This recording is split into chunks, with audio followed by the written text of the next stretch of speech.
Hello, I'm Dr. Jimmy Gutman. Let's look at an interesting topic today, the immune system.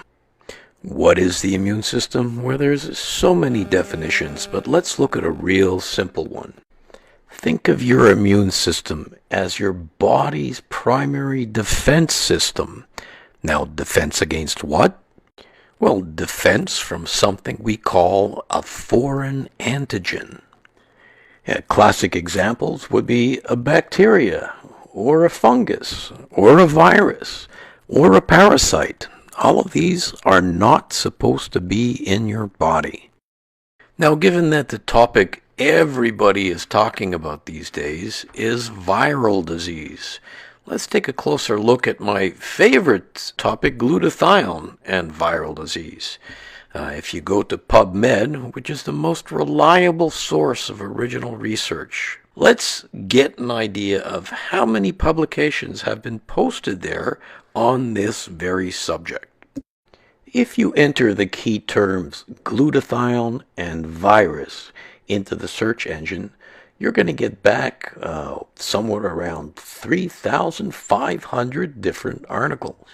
And of course, it's important to know how many of these have looked at humans. If you add the filter human to that, you're coming up with almost 2,000 articles on this topic. That's a lot of research. So how does this all work? Well, let me give you a little course on the immune system. And for all the doctors out there, please forgive me. We're going to do this in 90 seconds. You ready? So today's subject is going to be me. You all know how I love to visit with you and be out there with you. And I'm hugging you and I'm shaking hands with you. And once in a while, someone is going to leave a little glob of viral particles on my finger. You see it there, that green thing at the end of the arrow. So now I'm carrying this virus. It's on my finger. And a little later on, I forget about hygiene and I rub my eye. This gives a viral particle the opportunity to get into my bloodstream. And almost immediately, you see that viral particle being surrounded by white blood cells.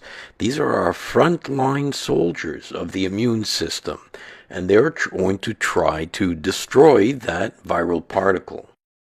But in a short period of time, there might be hundreds or thousands, and after a while even millions of these viral particles. But I only have a certain number of white blood cells. Clearly, they're going to be outnumbered. How do I continue the battle? Well, my white blood cells start to make clones of themselves. They multiply over and over and over again, trying to build up their numbers to win.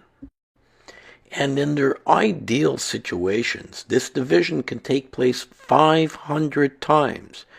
That's not 500 white blood cells. That's 500 divisions. So you can't even fit a number that large on your calculator. But here's the thing. When glutathione levels begin to fall, this process starts to slow down. And as Dr. Gustavo Bunos so eloquently wrote, the limiting factor for the function and clonal expansion of lymphocytes, or white blood cells, is their availability of glutathione. I like to put it a little bit simpler. Think of glutathione literally as food or fuel for your immune system. Bottom line, as glutathione levels fall, so does your immune function.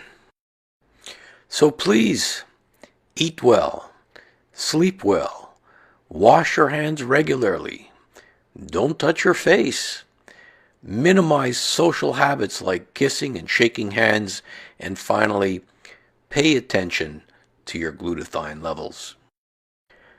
I hope you've enjoyed this little explanation of the immune system, glutathione, and better still, I hope you picked up a couple of those tips on how to keep yourself healthy and avoid infections during these challenging times.